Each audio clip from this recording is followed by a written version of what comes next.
Hello, friends. Welcome back to another episode of Theology in the Raw. If you missed the Exiles of Babylon conference last year in 2022, we do have the digital version available if you want to engage the conversation about sexuality, gender, politics, unity in the church, hell, race, and racism. Then check out the digital version of the Exiles of Babylon conference at theologyintheraw.com. Also, if you want to support the show, you know where to go. Patreon.com/Theology in the Raw. Support the show for as little as $5 a month.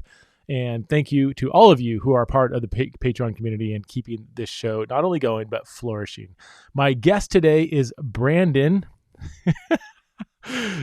Stiver. I'm laughing because I kept calling him Brian throughout the podcast. Sorry again, Brandon, for misnaming you like all throughout the podcast. I don't know why I did that. Your name was right in front of me on the screen in your Skype account or whatever. So I don't know. I'm blind.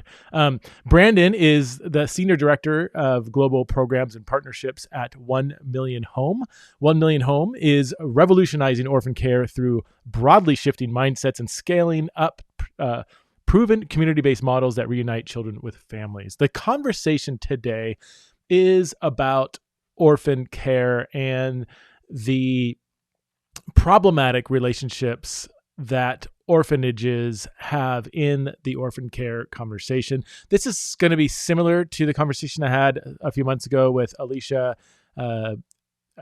Alicia, I'm going to butcher her last name, so I'll just say Alicia, from Story International. And it's one of those conversations that might be very eye-opening to some of you. It might be hard for some of you to hear, but hopefully we will always want to do the right thing and do something that actually is helping the very people we're trying to help. And the role, it's questionable whether orphanages are doing that. So I'm really excited for you to hear this conversation. I learned a ton, again, about orphanages and orphan care by talking to Brian. Brian's an awesome dude. I had a great time talking to him. So please welcome to the show for the first time, Brian Stiver. All right, hey friends, welcome back to another episode of Theology in Raw. I'm here with a new friend, partner in. No, we're not partnering. You ever start saying a sentence and you're like, "Where am I going with this?" You just started the partnership, man. I'm all for it. Yeah, well, I'm already a huge fan of your work, even though I technically don't know much about your specific work, but I know the kind of work you're doing. And I want to have you on to talk about this whole question of whether orphanages are a good thing or possibly doing more harm than good, or however you want to frame it. But let's first give us a snapshot who you are, what have you been doing in life, and how can I grow such an awesome beard? Those of you who aren't watching, Brian's got, the pipe smoking beard going on here, which I'm really jealous. Mine does not look that cool. Thanks, man. Yeah. So I'm Brandon Stiver.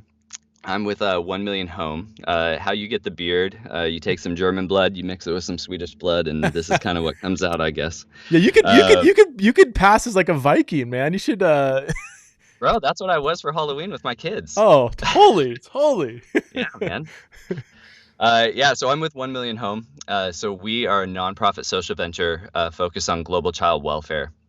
And basically what that means is, it can mean a lot of things, but basically it's a recognition that when we talk about child welfare in the global South, there's a lot of gaps, and specifically when it comes to care settings. So that's kind of what our focus is. Okay. We got connected to you through a mutual friend, a colleague of ours, Alicia, who was on the podcast not too long ago, and have some other mutual connections, as we mentioned, with Crazy Love and all those guys. But basically what we do at 1 Million Home is we recognize that there's a lot of kids that are separated from family, and we work to get those kids back into family. So numbers can be a little hard to interpret sometimes, but there's about 5.4 million kids that are, living in orphanages throughout the world.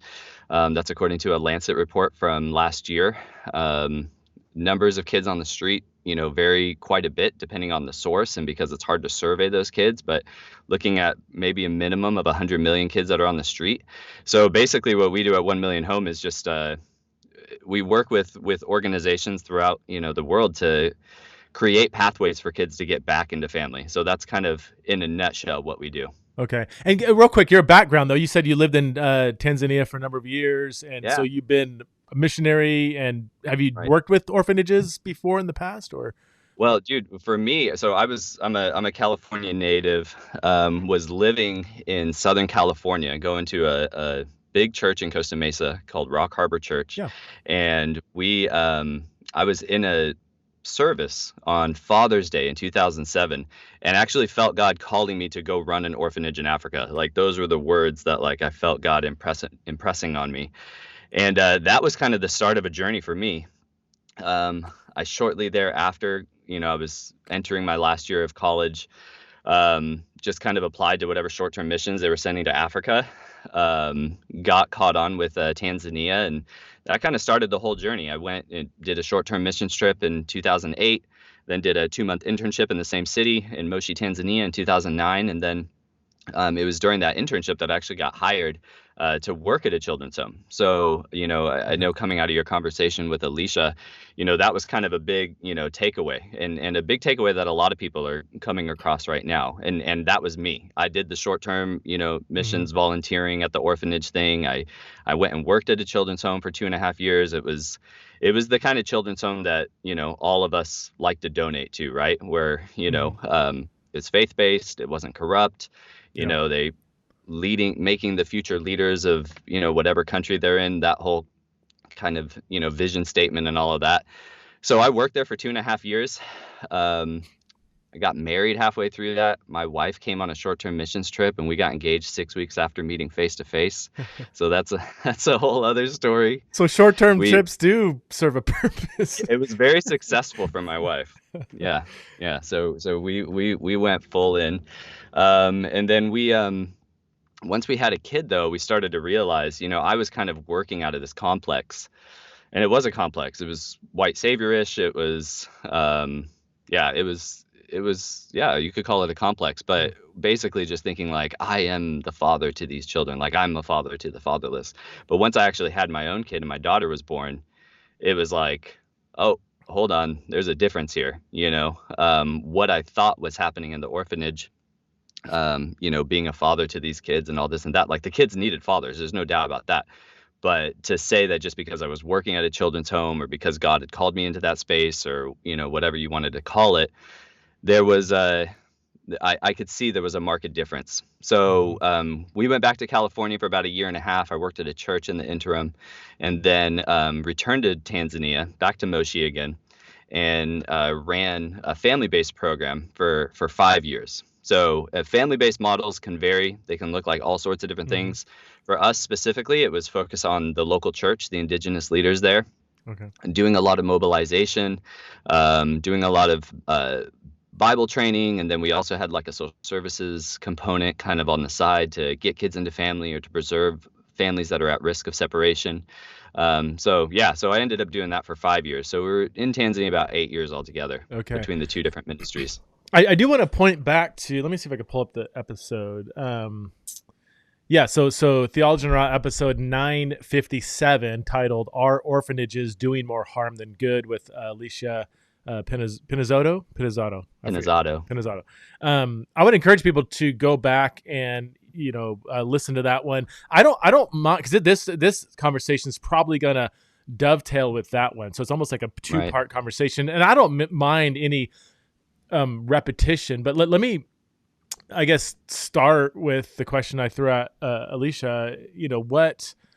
What is orphanages? Like this is like the cream of the crop of like Christian involvement. If you could work in an orphanage, fund an orphanage, visit an orphanage, I'll just say it. I mean, it's not no shame or whatever, but just last week at church, we had, celebrating an orphanage that we're supporting and somebody that's running an orphanage. And I'll say this probably several times throughout the podcast.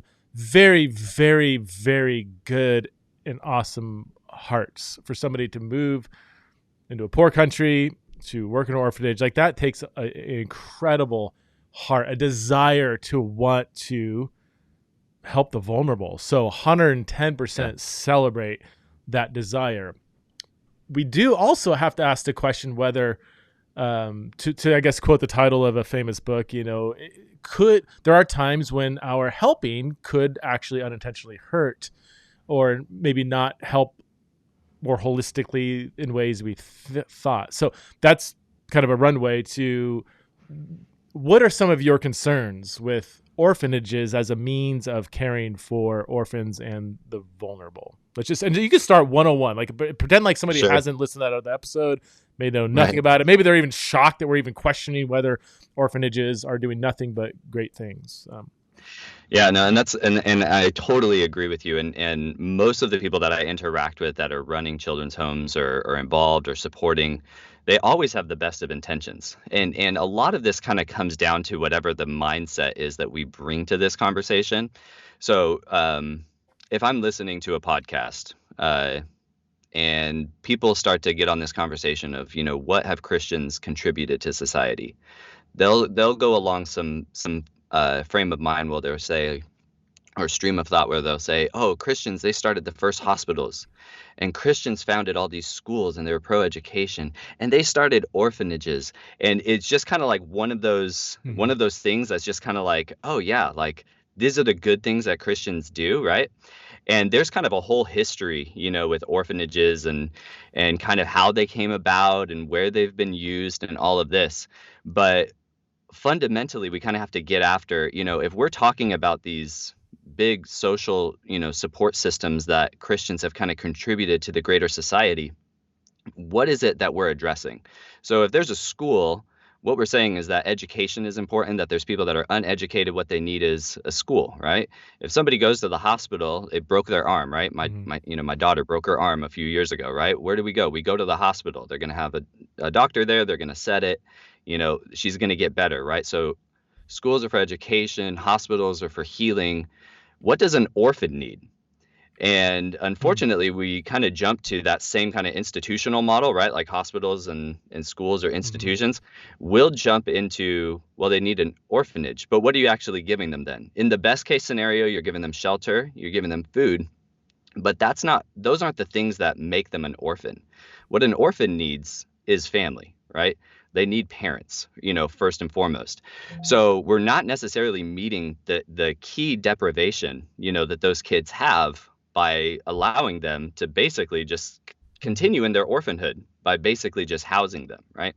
So within child welfare, there's different types of, systems that you might be calling upon to meet the needs of a child. So if we were to kind of say, orphanage, we don't really have traditional orphanages in the US anymore.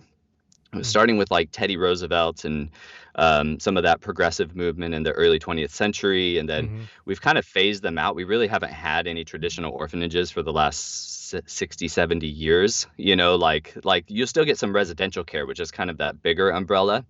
And there is a need for certain types of residential care, within just about any child welfare system. The issue with the global South specifically is that there is an over-reliance on residential care, and we are often institutionalizing children that really don't have any need, for that particular type of quote unquote service. And even when a kid goes into a residential facility, an orphanage, a children's home, whatever euphemism you want to call it, even when they go in there, if it's temporary or if the kid, maybe you're getting a kid off the streets and they have some addiction problems, you do like a rehabilitative care that's short term and then get them back into a family setting. That's kind of how those residential services ought to operate. But unfortunately, what we see is in areas that are high tourism and high poverty, we get kids that are entering orphanages at ages that you would never see any kid going into any residential setting here in the US, but they can enter really young and then they can end up spending their whole childhood there. And then that's when you kind of get into all of the different challenges that that kid's going to face across multiple fronts. So they're not going to have adequate stimulation for proper child development. There's some studies that say if a kid spends 3 months in an orphanage, they lose a month of development.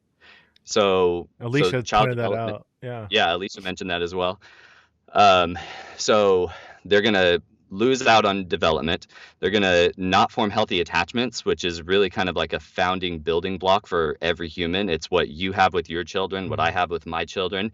It's that, kind of a give and response that we're building with our kids. The child cries, the parent meets the need. That's how people build trust. When kids are in orphanages, they're not forming that attachment, Mm-hmm, right? mm-hmm. And because of that, then they're getting attachment disorders, right? And this, again, this is even in the quote unquote good orphanages. Then you get into some of the more murky stuff like abuse and neglect are much more common. Like abuse and neglect happens in family, like we all recognize that, but it's even more common, when kids are outside of the protection of their parents. So there's that issue. Is that statistically true? Like, is that that a higher percentage of abuse happens in orphanages than in homes? That again, homes can be abusive too, but Yeah. okay. So for sure. So what you guys could do is go and look up our partners at Faith to Action. And Better Care Network. These are two organizations that act as kind of like a depository for these types of studies. So yes, so those studies are out there, and I really ought to be able to name one off the top of my head, That's but I fine. can't. Yeah.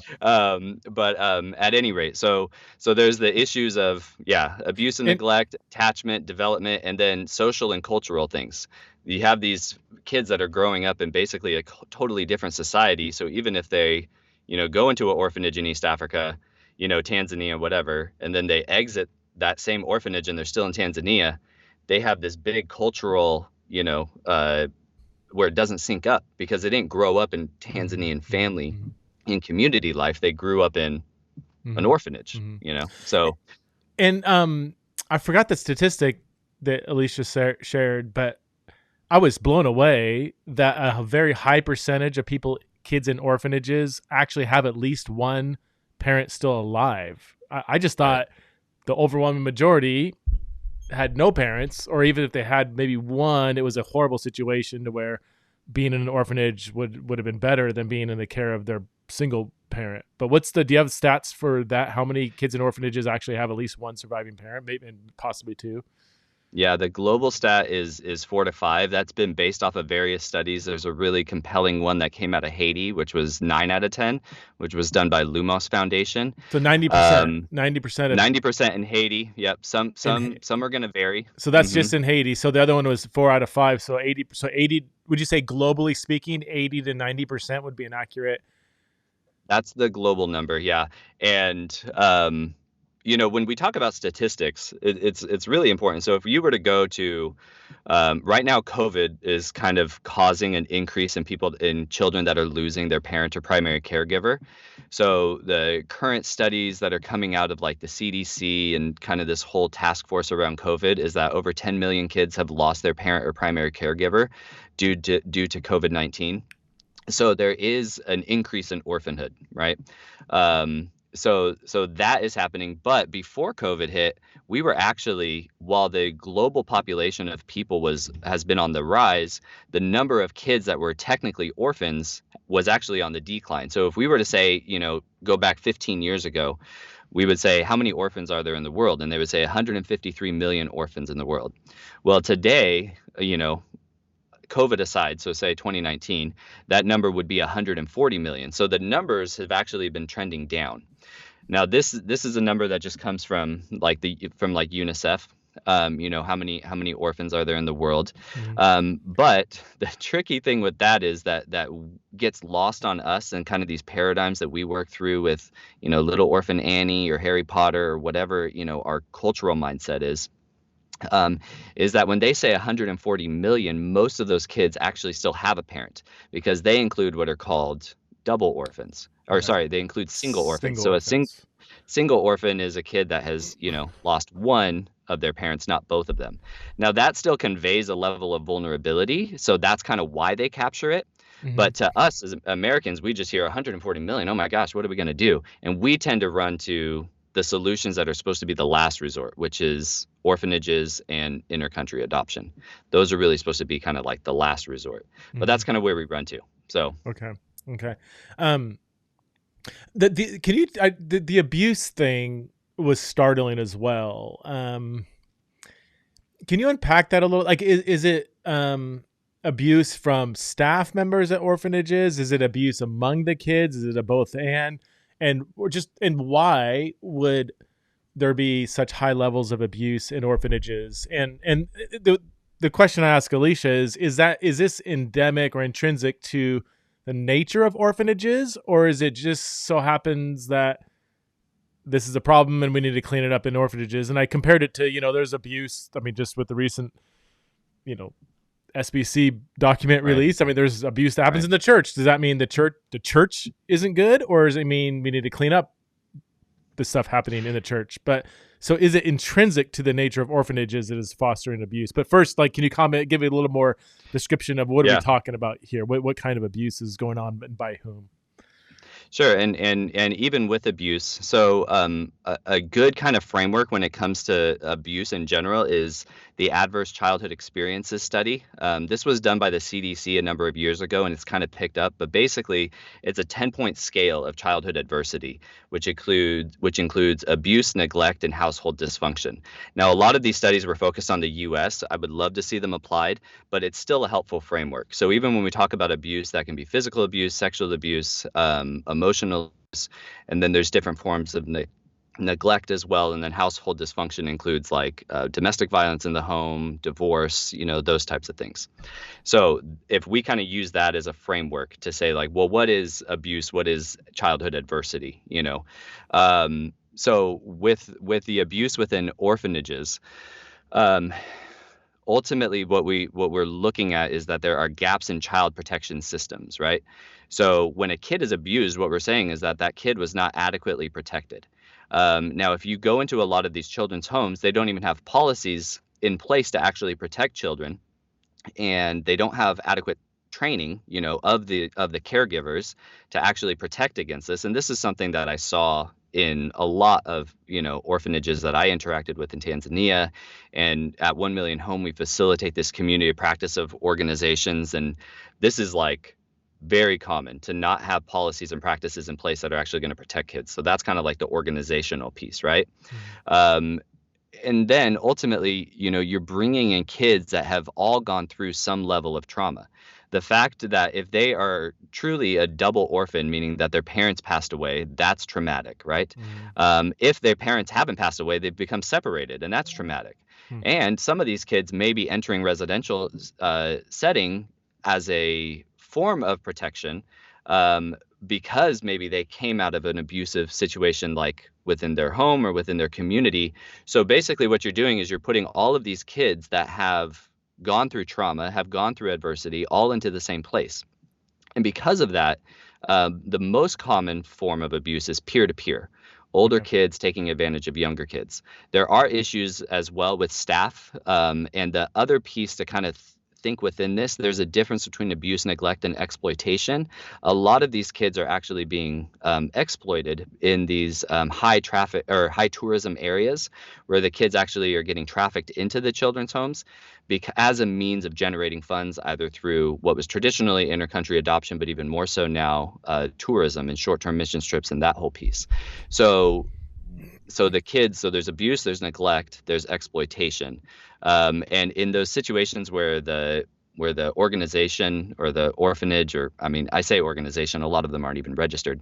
But in situations where they are being, exploited, those are also situations where abuse is also, just direct abuse, physical abuse also are coming into play that might be from an adult to a child. Mm-hmm. So it's basically, it is, I would say, a bit intrinsic.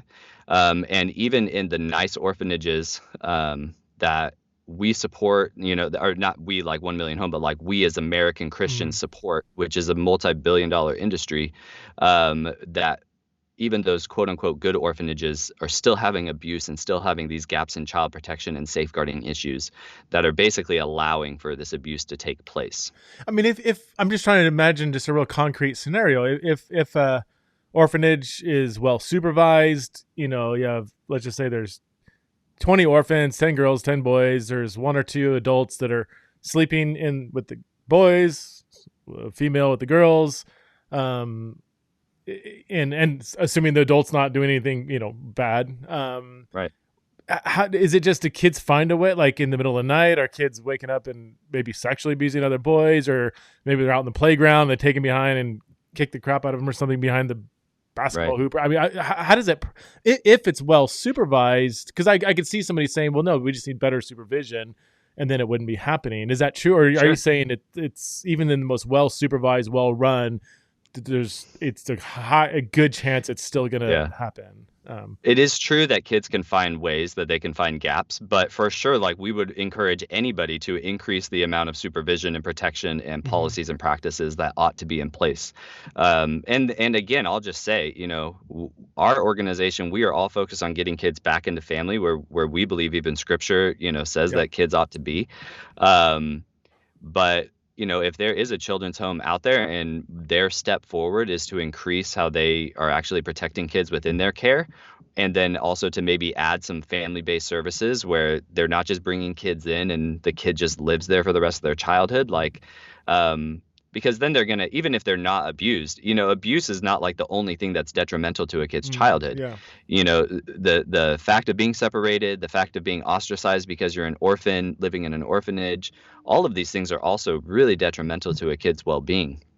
So yes, absolutely. Increase supervision, get properly trained on how to protect children, make sure you have policies in place that your staff are well trained on, so that those kids can be safeguarded for however long they're in the children's home.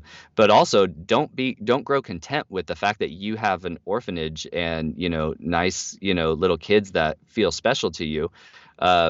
Really champion that these kids need moms and dads ultimately. And they don't, a children's home is not as good as growing up in a parent's home, Yeah. Well, yeah. It's so, I mean, to use a cliche, somebody could say, yeah, I know orphanages are like Band-Aids, but Band-Aids are necessary to fulfill, maybe it's not ideal, but would you go further than that to say they're actually perpetuating a system that overall is just really not helping these kids? I don't want to put words in your mouth, but yeah, no, in most cases in the global South, yes, they are perpetuating or just kind of exacerbating. So, if we think scripturally for a moment, if we're looking at the Old Testament or if we're looking at the New Testament, it's always orphans and widows.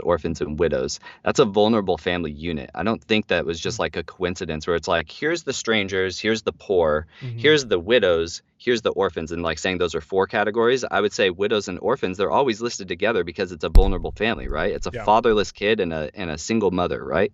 So scripturally, the desire is for kids to be, within the family, and even if that's just with a single parent, that's going to be a better situation for that kid. And for us to basically just say, are we going to allow the kid to just perpetually be outside of parental care? I think we have to wrestle with that even theologically, because we could read Romans 8 and it's like, God has not given us a spirit of bondage to fear, but a spirit of adoption.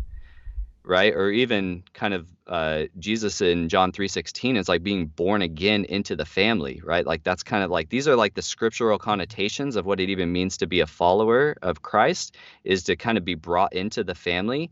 And then when we see kind of this woven throughout all of scripture with widows and orphans together and actually providing them support as a family unit, we really have to kind of think through, are we okay with this, right? Yeah. And there are some parallels, even like John 14, like Jesus says, I will not leave you as orphans. So it's kind of like this understanding that orphanhood is not really something that we should want to allow to perpetuate, right?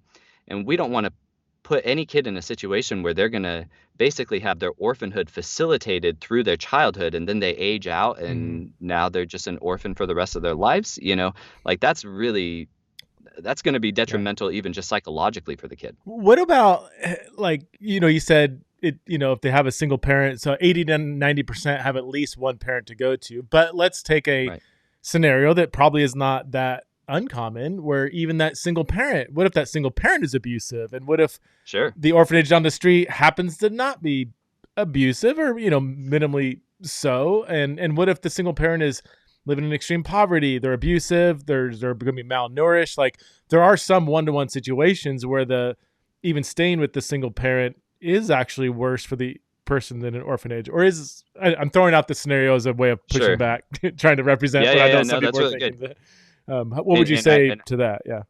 yeah, I suppose my response would be, do we have to live within that dichotomy, right? It's either you're separated from family in an orphanage or you're being abused by a parent, that isn't really suited to care for you. My response, having worked within this space for, over a decade now, would be just to recognize, like, actually there's that's not a realistic binary, Okay. First of all, when we talk about family care settings, most of these environments that we're talking about are collectivist societies, and their notion of what family is a lot more expansive than what we see here in the US, right? With this with our kind of real a fix real fixation on the nuclear family. Yeah. Um, in the global south, for example, okay, so in Tanzania, when my child was born in Tanzanian culture, they were born with multiple mothers and multiple fathers. So I have two brothers. I have an older brother and a younger brother. So I'm Baba Mzazi. That means father parent. My older brother is Baba Kubwa. My younger brother is Baba Mdogo, big father, little father. My Hmm. wife has two sisters. They're both older, so my kids are born with two Mama Kubwas, right? So that's just from a linguistic standpoint to kind Hmm. of show you that that their view of family is a lot bigger. So even when we say, look, the kid only has, one parent, and the parent, the kid's living with their dad, but he's an alcoholic and he's abusive, it's not a safe situation. We absolutely do not want the kid in that situation. If we're Hmm. not protecting kids, then we're not doing our jobs, right? But to just say it's either this or that, the reality is you can actually talk with that alcoholic father that's abusive or whatever and say, hey, where's, does your, deceased wife, like, where's her family? And they say, oh, they live in this next village. You can go and you can start to talk to people. Oh, okay. And then where's your sister? Oh, she lives around the corner. You go, and this is called family tracing.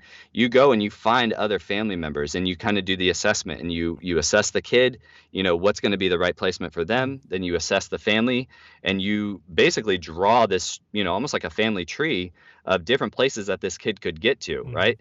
And once find that right placement, then you start the preparation process for that kid to be, moved from Hmm. care setting to another care setting. Now, if you exhaust all of that and your only option is for alternative care just means alternative to where the kid's biological family. So an orphanage is a form of alternative care. So if you have to go to alternative care, could you go to alternative family care? So could you, like Alicia's done, develop like a foster care system, right? Hmm. Can you get them into an adoptive placement, right? So they actually have permanency as well. You want to kind of build out that menu of social services Hmm. that are going to allow that kid, and this is hard work, right? When we talk about Yeah. orphanages, we're not like coming after orphanages like you guys are bad or whatever. Like, look, like this was me, like, right? Like I was working at the Christian Children's Home. Like this was me. Nobody's, there are corrupt ones, but we're not talking about them. We're talking about like the good people. But it is a rather simplistic solution. Like the kid doesn't have a home, we'll put them in the orphanage. But doing all of this social work and tracing families and finding the right placement and then doing the follow-up and the case management and getting them connected with community service it's involved, Hmm. and it takes work, but that's what we have to do, right? Because Yeah. that's what's going to be in the best interest of the child, is to do all of that hard work to make sure that they're in an environment that's going to be conducive to them Yeah. developing and thriving. That makes total sense. I guess my question is more historical than if that kind of natural kinship system is just yeah natural to many cultures in the global south. Why didn't that happen? Like where did orphanages end up? I guess I'm asking, like, where do they come from? If that was the natural way that clans and kin would take care of kids in orphanages, or kids that have been orphaned, where did orphanages come from? I keep asking the same question multiple times for some reason. No, you're good. So there are eras here. So I think the first orphanage was coming in like the Roman Empire. name for it. I think you asked Alicia about a book. A good book to Yeah. read would be Orphan Justice by Johnny Carr. It's a little old, but it's almost 10 years old now. We need more books kind of in our sector, to be honest, but that would be a good one I would recommend. And he kind of talks a little bit about kind of like the older genesis around orphanages. Right now, kind of in this current, because even like you're probably familiar with like George Mueller, and like Yeah. he set up all the orphan Yeah. homes in the UK and all of that. So if we kind of just say, well, what's the modern, piece around why these orphanages are so pervasive? It is a post-colonial type of construct. Okay. So it was very common within colonial times to basically separate families, right? And of course, we have the colonial piece that's kind of the cousin of colonialism, is like the transatlantic and the trans-Indian, slave trade. So it was this separation of families, right? You even see it with, the whole, what was that whole thing in Canada with like the burial, and like getting kids into the boarding schools, like the mass graves and stuff in Canada, like separating kids, from their families, putting them in some sort of institutional setting. That's a very colonial type of Very model, right? Western, very not global South. So Very Western. I'm keep going because I think I'm tracing your Yeah, thought here now. right. So So that's kind of how we got to this modern situation, right? So there is that colonial piece, and you see it a lot in sub-Saharan Africa. You see it in India. You see it in, other places where there was yeah. colonial rule. So we input Now just to be clear, we developed it in the West and imported it to the South.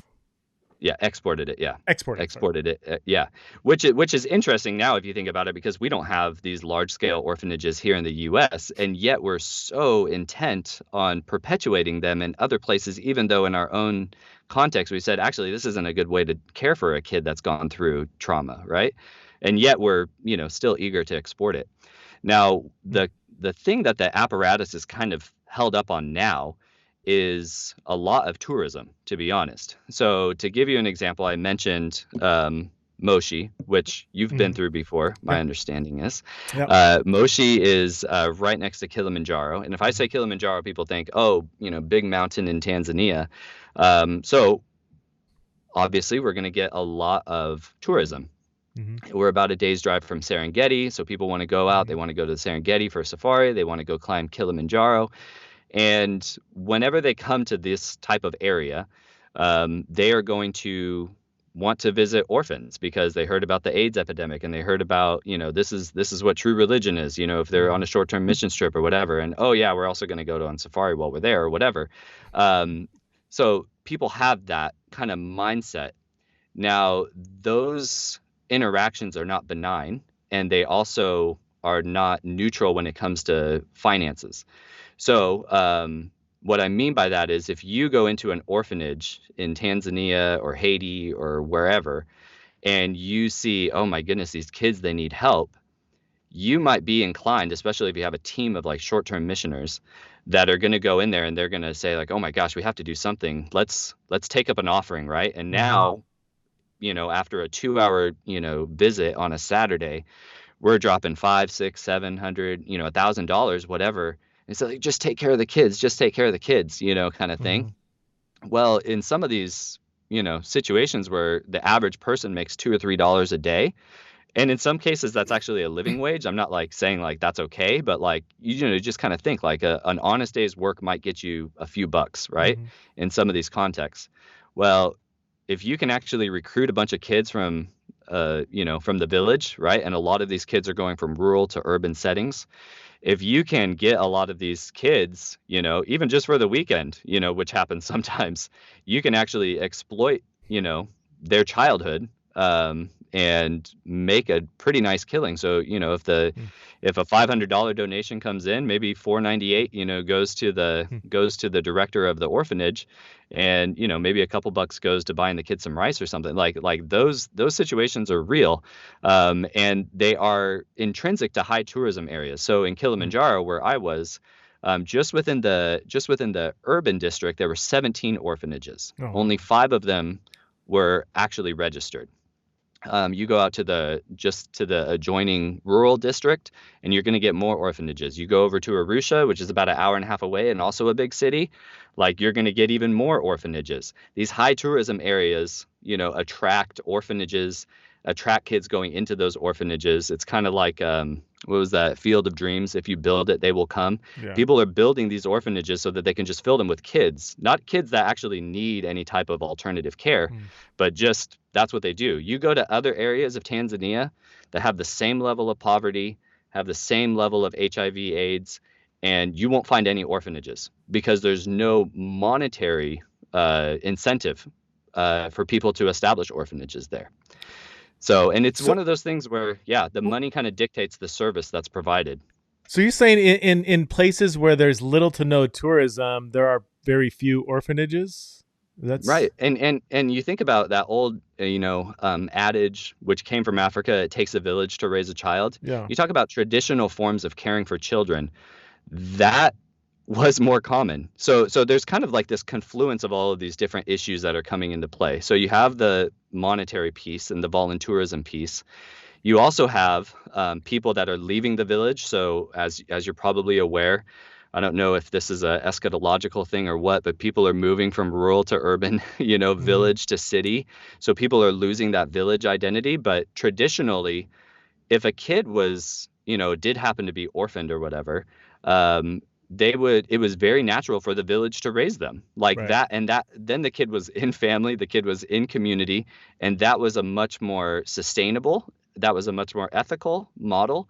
And yet, because we, exported or imported, whatever, like we brought these orphanages into these environments, it would basically like created a demand, right? And especially when we kind of infuse that with money, well, now it's kind of like all bets are off. Like we're going to get a lot of kids in here. What you mentioned earlier, a multi-billion-dollar industry. I've got so many questions about that. Because let's just take, 'cause I mean, okay, a single parent household or even no parent, a double orphan. So they're, what if you go down the line to people that could care for them and they already have 4 or 5 kids and there's a big poverty issue. The orphanages, or an orphanage has money, has funds, they can really care for this kid. And what if the village maybe could take it in, but it would be a really pretty impoverished environment. I guess I don't even, I mean, it should be so obvious. It's like, well, wait a minute. What if we kind of redirected some of the billions of dollars toward helping the village have Right? the money to fund? I mean, I don't want to answer my own question. No, that would be much preferred for sure. Yeah, it is, and it is a multi. And I would just say, poverty is a bad guy. I would argue, though, that poverty is not, I don't think that it's the number one reason. A lot of people within our sector will say poverty is the main reason, but the reality is most kids in most African, Haitian, Latin American, like most of these kids are not growing up in orphanages, but they might be growing up poor. You know what I mean? So it's not like we're just, every kid that's poor goes in there. So it's always poverty plus something else. So poverty plus family breakdown, poverty plus abuse, poverty plus, death of a parent, poverty, that's kind of more the situation. So poverty is absolutely a bad guy, though, and it exacerbates all these other vulnerabilities and risk factors that a kid might be going through. But for sure, like redirecting funds. So there was a study that was done last year with Barna Group. I can't remember if Alicia mentioned it or not, but $2.5 billion annually from Christians towards residential, facilities annually. That's more than like Compassion and World Vision combined, right?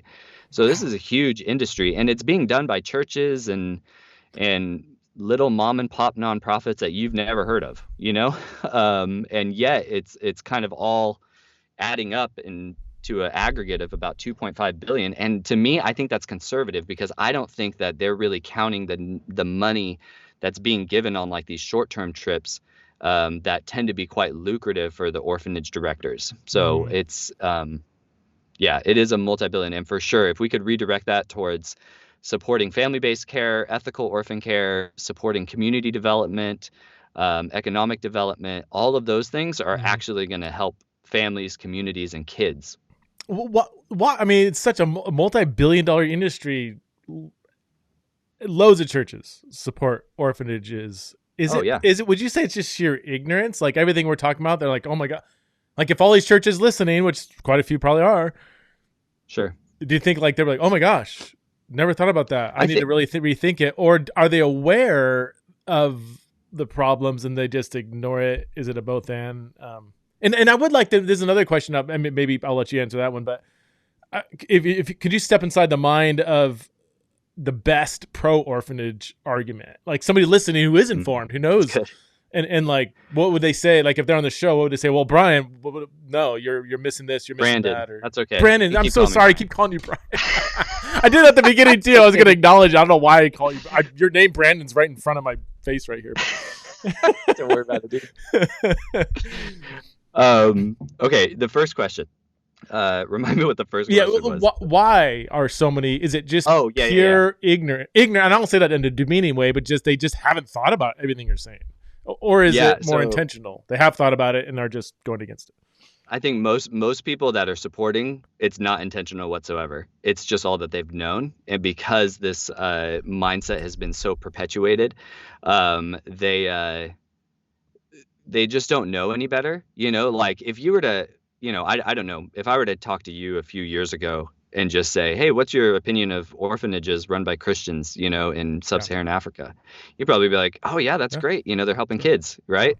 That would just be your default, right? And that's basically a lot of people just kind of working on the default, not really thinking critically about what it is that kids need, you know, or not even reflecting on maybe, you know, for parents like you and me, would we be content, you know, with our kid growing up at an orphanage if, you know, heaven forbid, you know, something happened to you and your wife or me and my wife? Like, would we be content, or would we just think like, oh, for sure they would go to their aunt, you know, or like, oh, for sure they would, you know, but for whatever reason, there's like this, I don't know if it's a cultural thing or just because of how we've been enculturated in the West to kind of have this rosy view of orphanages.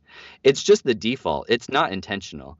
I guess I get that. Like if you were going to ask me 10 years ago, maybe 5 years ago, that probably would be my answer. But if I was in the church staff member in charge of our orphan care program, I might Google around a little. I mean, you know, like, or if I started a nonprofit, I would want to know what does it take to care for orphans? Like, am I too optimistic that people actually do a little bit of research, or if they did do some research, like what's the best way to, like if I was a mechanic, it's one thing to ask me about a car. I'm like, I don't know, but if I was like, I'm going to start working on cars, like I would Google how to change you know, like I would have some knowledge base. And if somebody does try to do some research, are they still not going to come across alternative orphan care? Is it kind of buried on the sidelines of the conversation? Sure. Yeah. And I don't want to be overly cynical, Preston. I would assume that you're a little bit of an anomaly. I mean, not everybody would actually do the research, you know, that it would require.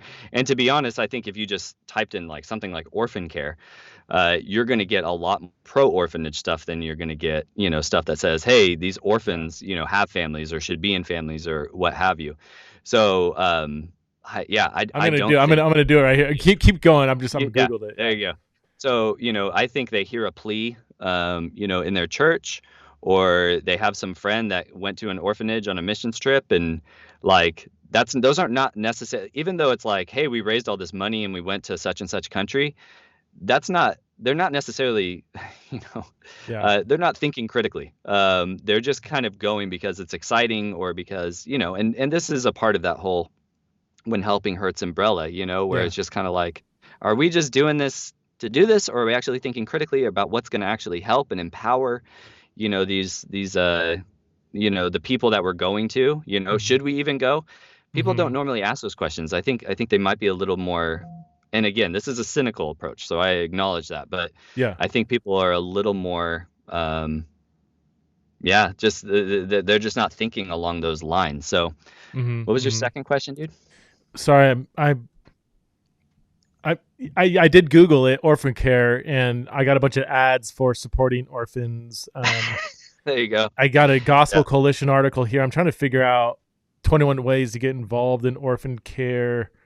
Uh, I'm trying to see. They talk about adoption. well, and see, Uh, there you go. So you're getting hit up for child sponsorships. They're talking about adoption, which most of these kids don't need to be adopted. So, I mean, uh, this is very obviously very baseline. You they and I have say graduate degrees. We know support that this is very baseline. But support organizations like 127 worldwide. I don't know what that is. Uh, 127, that's James 127. I know oh, that. yeah, okay, yeah. There are more than poverty. Huh. Yeah, I would have. I'm not gonna take time to this, but Yeah. that's interesting. Okay, yeah. My Yeah. second So question. My second question is, what is can you, a pro orphanage. yeah, Yeah. like play devil's advocate with yourself, somebody who Sure. is thoughtful, who is aware of whatever, and might be really upset that we haven't talked about this or that or whatever, Right. in favor of orphanages.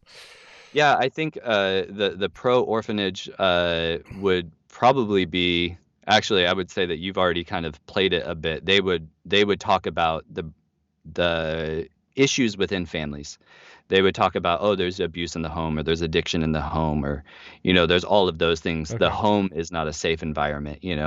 Um, I think that would, and therefore we need to protect these kids by having, this residential facility. Okay. And hopefully that same person would, approach it from a safeguarding standpoint, where if the kids are going into that home, they themselves then are kind of addressing some of the potential gaps in care, Mm-hmm. from a protection standpoint. Again, there's, Mm-hmm. it's hard to not take off my hat because I was that person, right? Yeah. But, you know, again, I would just say, I wasn't thinking critically even when I was working at an orphanage. And because I've kind of engaged with people that are starting orphanages, I've been sometimes successful, sometimes unsuccessful in kind of helping them think, hey, what are some other ways that we can engage? But people that are already there and already kind of dead set on starting it, like that's just what they're going to do. And they don't Mm-hmm. necessarily have this like big argument as far as why. But yeah, I think the best arguments are around child protection, and lack of community mechanisms, which is not inaccurate. Like there Okay. are pretty porous systems in a lot of these countries that Yeah. kind of allow for kids to be abused. Um, to me, though, that doesn't mean therefore we need to remove the kids from the community. That means we actually need to address those porous systems that are allowing kids to be abused or neglected or So what the have you. most thoughtful argument would say, yes, of course, orphanages aren't ideal, but they're better than Yeah. the realistic alternatives. And you would say, we, if you really go deep in exploring realistic alternatives, you can find a better way in most cases. Yeah. And I think ultimately we, as Christians, again, we have to think through when we read something like Psalm 68 that said God sets the lonely in families. Mm-hmm. Like, do we actually believe that? Like, God can set the lonely in families? Like, that's like, because kids that are without parents, like, that must be such a lonely experience, right? Yeah. Like, we've adopted, my son grew up the first 8 years of his life in a children's home, and um, it's a very lonely experience. I just remember seeing him and just thinking like, wow, this kid's lonely. And like, I've seen that with every orphan living in an orphanage that I've interacted with, which is quite a few at this point. And do we really believe that God would set them in families? And are we content if they're not in families? So I would just really kind of think along those lines as well. Is it possible? Yes, it is possible. Is it possible for orphanages to transform into something else? Yes, that's feasible. And even after your conversation with Alicia, there's like an orphanage in Liberia that like reached out to her, and then she got them connected with us, and people are Really? starting to take Oh, these steps. sweet. Yeah, it's cool, Dude, right? that's awesome.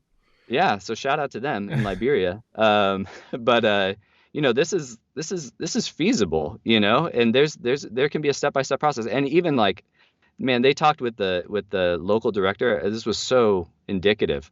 Uh, they said, how many of these kids do you think are going to need to be adopted if we get them into family? And she said 0. She knows where all of these families are, kind of thing. And this was like literally, I had this meeting like last week, and it was all started with Alicia being on here and then her connecting them with us. So, anyways, Yeah. So Wow. it's totally possible. And we have to believe that God wants kids and families, man. Yeah. We're Yeah. like, we have to, and we just can't be content. We can get into all the complexities, and we should partner with orphanages. We should partner with people that are family-based operators.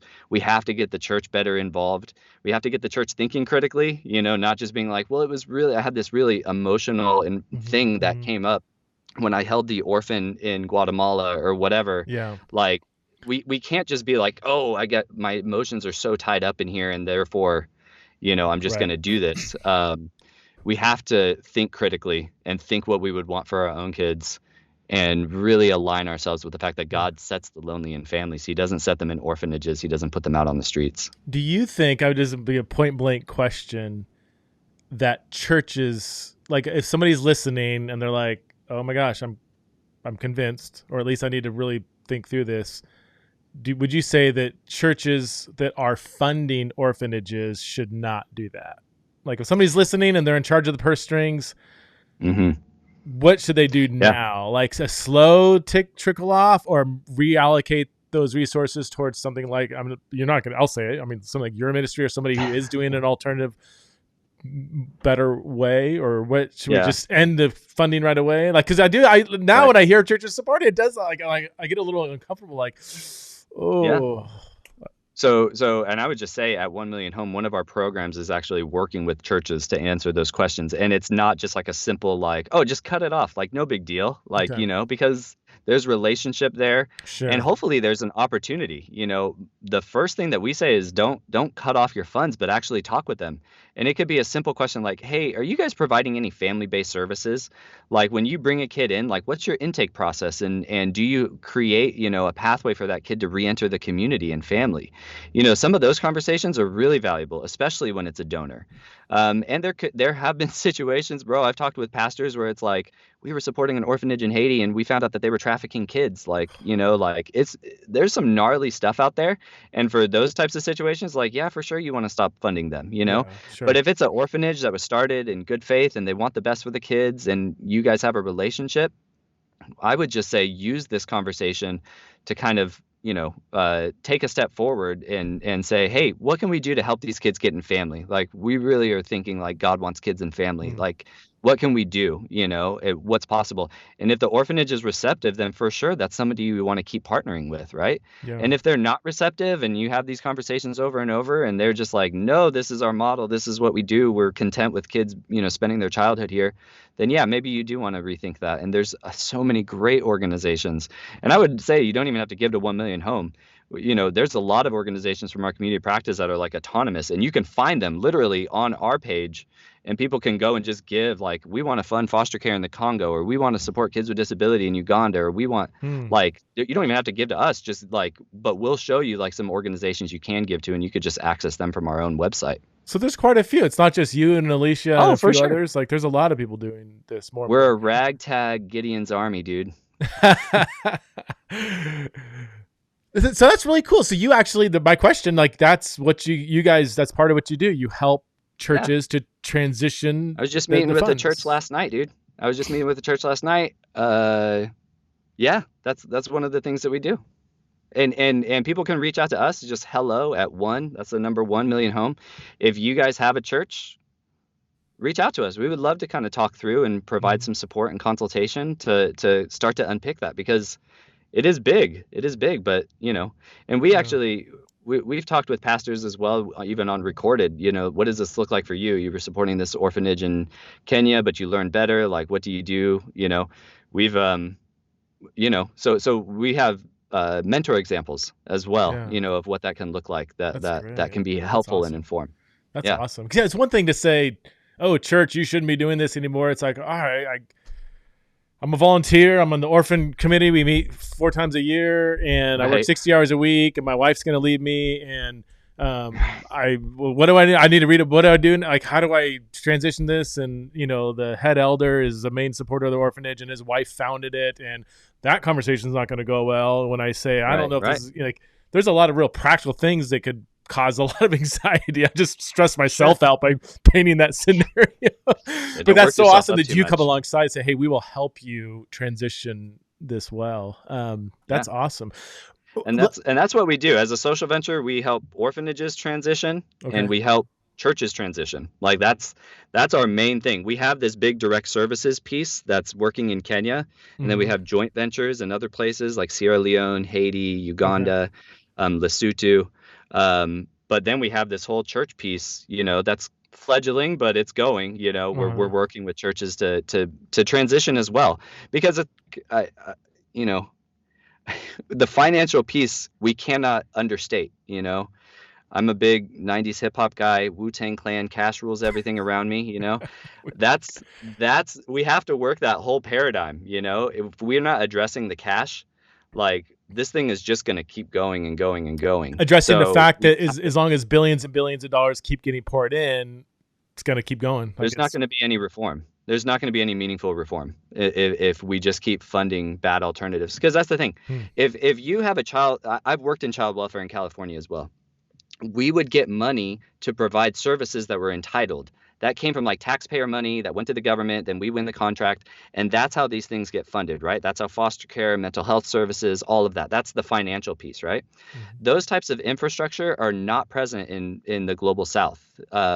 So what are they? They're only relying on private dollars. But if the private dollars are coming in and they're saying this is the type of service that we want provided, we want to establish an orphanage, then that's the service that's going to be provided. Whether or not that's actually, Right. according to like an assessment of the community, what's actually needed, that's just what's going to get provided. And if it's provided, that's what's going to get used. Right. So because the government of, fill in the blank country in Africa is not going to is typically not going to be like, hey, here's X amount of dollars for you to provide, Right. a free daycare, right, to help a vulnerable mother, right, which would Mhm. be an awesome service, for a vulnerable mother and her fatherless child. But the government's not doing that. Like they do with, Head Start or like some of these programs we have here in the U.S. Mhm. So because the government's not providing it, and then the government's not really doing they don't have enough capacity to properly regulate a lot of these child welfare actors. In some of these countries, it's just like the Wild Wild West. That's why you get this proliferation of orphanages in high tourism areas that are largely unregulated. They're totally raised on private dollars. So if we don't actually start addressing the fact that Christians and churches are feeding into this system financially, then it's Mhm. not gonna then we're not gonna move the needle in a lot of these Yeah. countries, because the government just can't stand up to the market, and to the Yeah. economy around us. Golly. We don't have. Do you have a few more minutes? I would love your Yeah, thoughts man. on short term mission trips, because it's Yeah. similar. Quite, I mean, it's different, but it's a lot of similarity here. And this is my inroad.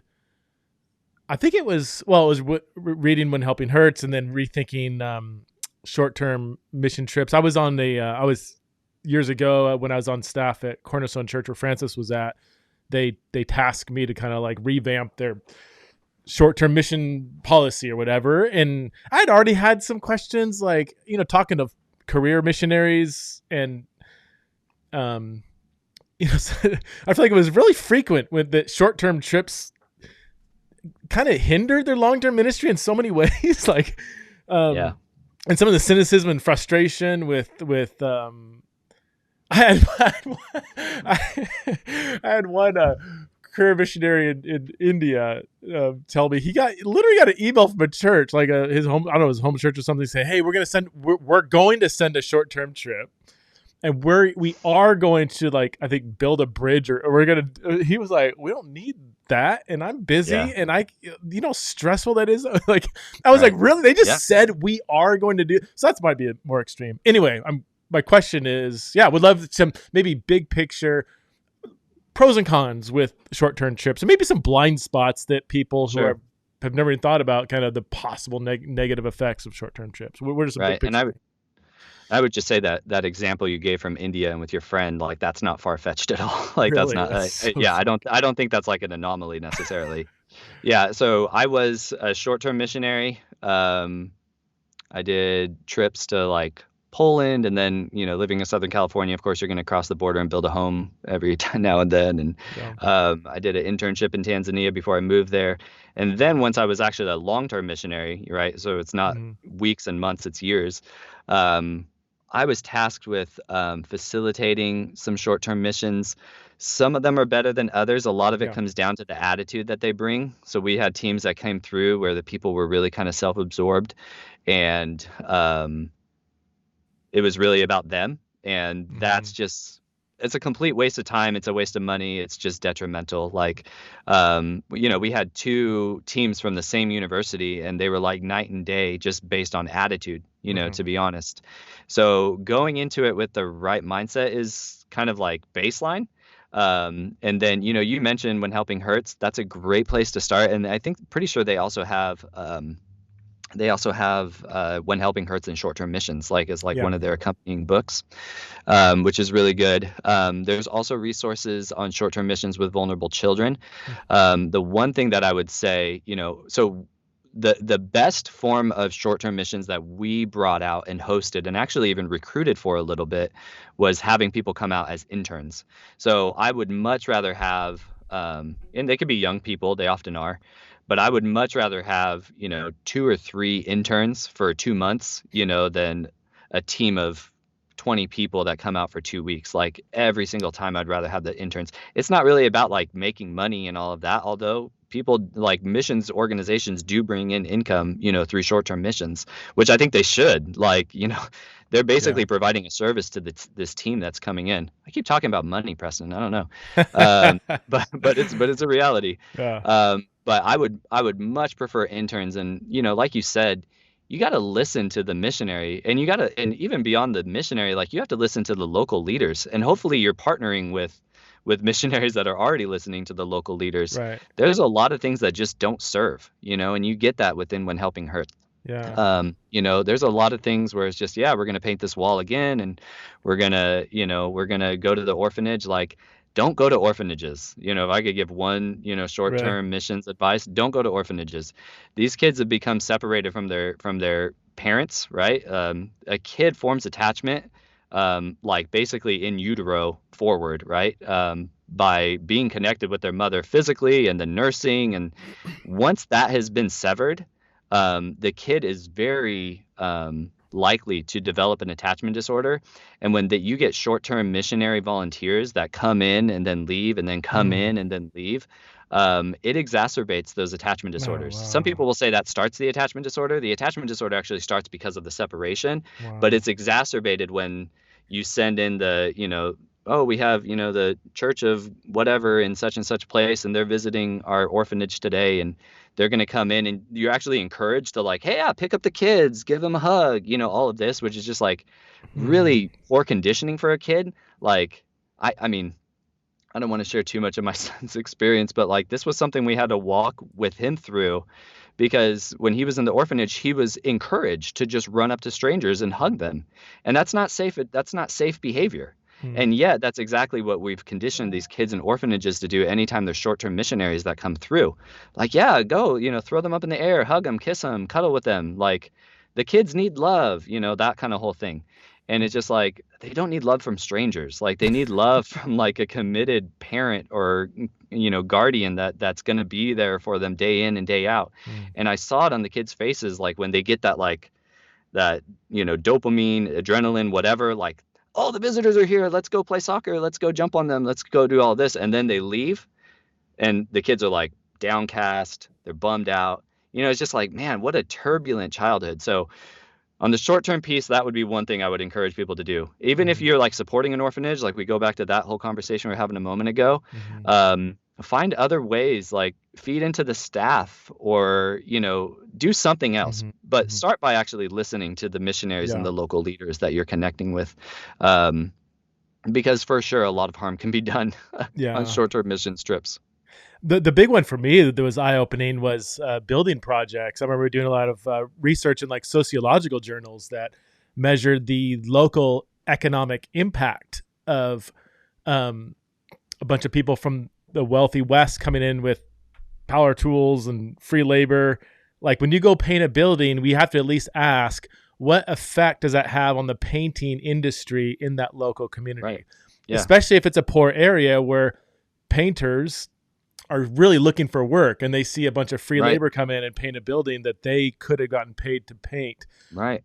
Does that have does your free labor, which again, I'll say it one more time, 100% well intended, hearts are gold, but we have to at least ask a question: what does this have? Is it a positive effect on the economics of the community, or could it Right. be stealing work away from somebody? We have to at least ask that question. And I'm not saying it's clear cut every time, maybe I don't know, maybe the ministry you're going to help can't afford to pay a local painter. So I mean, but even that, I don't know. Like I would Yeah, but if you still, think even in that situation, you think through it like, okay, so we're going to send 10 people and they're each going to have to raise at least $3,000.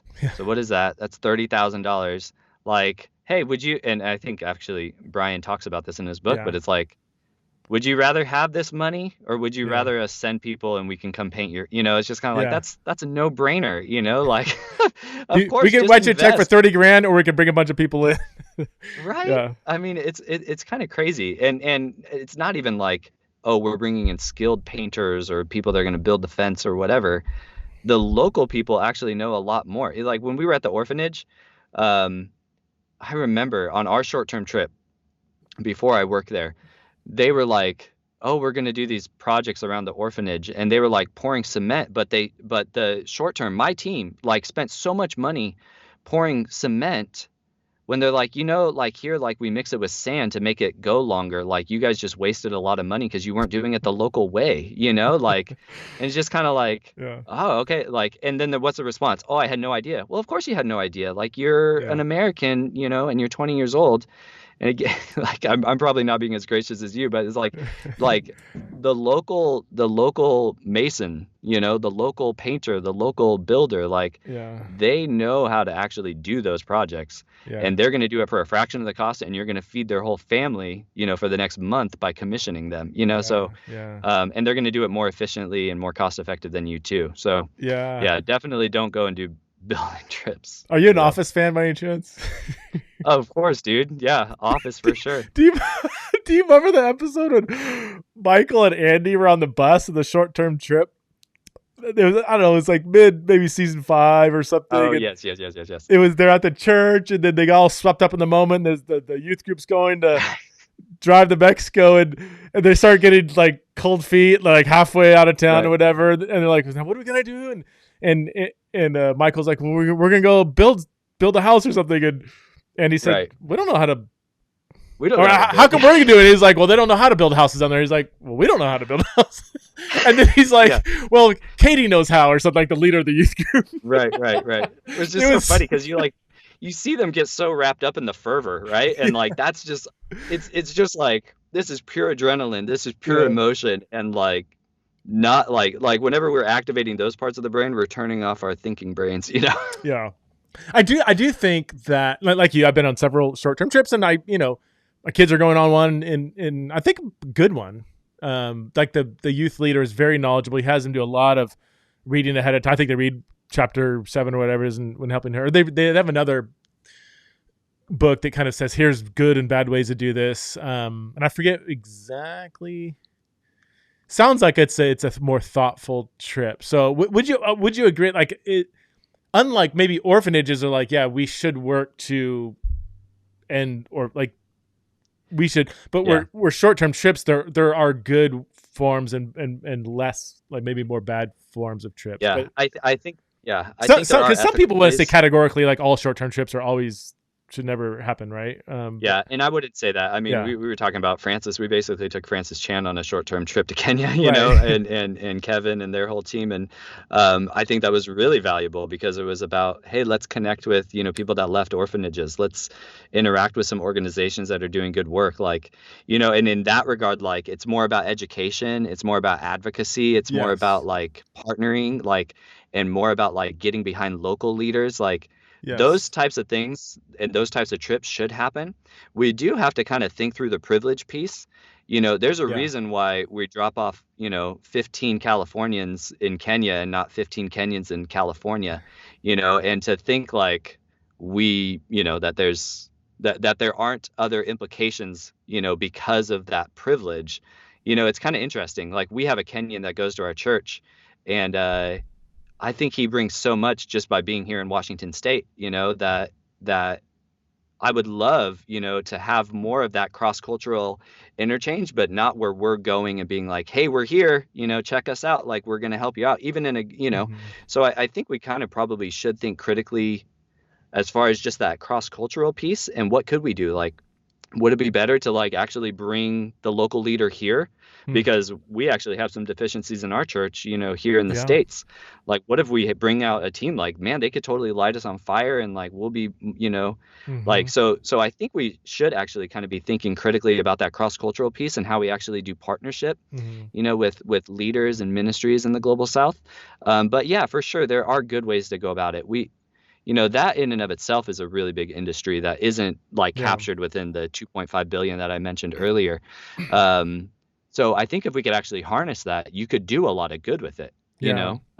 but it's going to take, again, it's going to take intentionality, and it's going to take, it's going to take, people getting into the weeds and allowing it to be complex and not just being like, well, we're just going to go and, I Yeah. took 2 weeks off for this Christian vacation kind of thing. I mean, just asking simple questions of, does this trip help or hinder the long-term ministry of the locals on the ground, who, when we go home, they're the ones that are, going to be there. Even things like a short-term trip coming in, maybe they're not doing a building project, but they're doing a big event, really high quality. It's, and whatever that might look like, the local missionary or the indigenous pastor leader that maybe doesn't have the resources that we're bringing in, could it hinder his long-term effect and respect from the local community when, like, he doesn't have PowerPoint, he doesn't have a big drama show, he doesn't have Right. all these white